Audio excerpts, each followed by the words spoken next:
Hi, I'm teacher Amanur. I have been teaching English for many years. I want to say thank you so much to the new subscribers and all our friends for your support. We get 6,000 amazing friends for a short span of time, and I'm sure you will not regret to join our community. We will also launch new fascinating programs as soon as we reach 10K. So please give a hand to reach that milestone, trying at least to share one or more of your friends. Finally, if you are new here, please consider to hit the subscribe button to be member of our insightful community. I can't thank you enough, all brothers and sisters, wherever you are in the world. Have a nice day. Goodbye.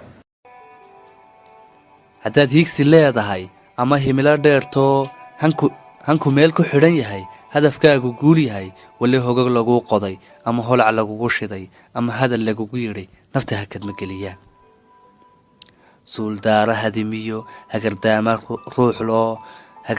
ruux loo hadallada xajiinta leh kula hoos ordaayo kolba hoota kaa jara qofku hodama weydide nafta nacabka ha u jabi